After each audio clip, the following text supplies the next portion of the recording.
Bog svima ljudi, ja sam Gina, danas smo ovdje u ovom novom videu sa Minecraftom gdje ćemo igrati survival. Našao sam nešto jako posebno ovdje vani, sad ću vam pokazati. Znači, kao kako vidite, umro sam, kao šupak neki, jer sam našao spawner spawner skeletona. A dok sam radio ovo sam napravio izvan videa, znači kao cave neki da možemo kopati rudnik. Dobro, kad sam kopao dolje, našao sam ovo, to je spawner. Evo ga samo, ali vidite ovdje ove klasične blokove koje su kod spawnera. Ne bi trebalo biti nikog. Nema nikoga, da. Ovdje sam umro. Imam što ima ovdje.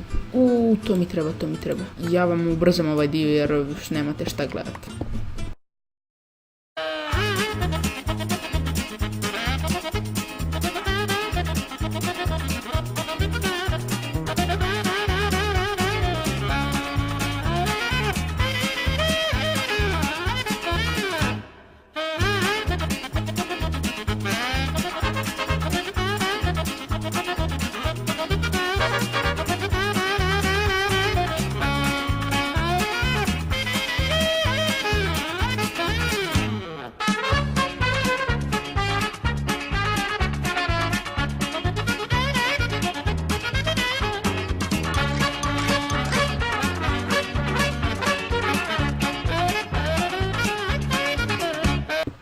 Dobro, došli smo do nivoa koje sam trebao.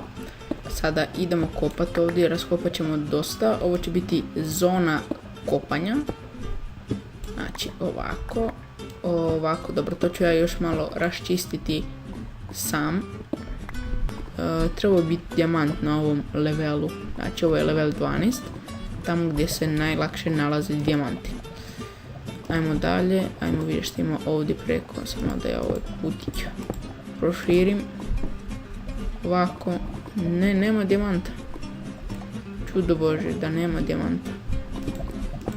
Znači idemo još, skoro sam pao. Idemo vidjeti malo dalje što ima ovdje.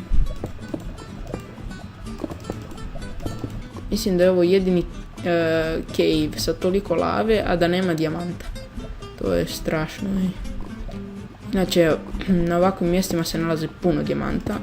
Znam, zato što igram dugo već Minecraft, dugo. I nikad mi se nije desilo da stvarno nema ni jednog, ni pol, da kažeš ono pol dijamanta ima, ajde, pa počastiš prijatelja sa pol dijamanta, ali nema ni to, nema ni četvrtina, ni šestina, ni ništa nema. Dobro, ajde, uzet ćemo željezo, treba mi uvijek željezo. Jako ćemo napraviti farm željeza u buduće vrijeme. Dobro, za ovu epizodu je bilo to. Znači, vidimo se u sljedećoj epizodi. Vjerovatno ćemo napraviti farm ili nešto slično. Dobro, pozdrav.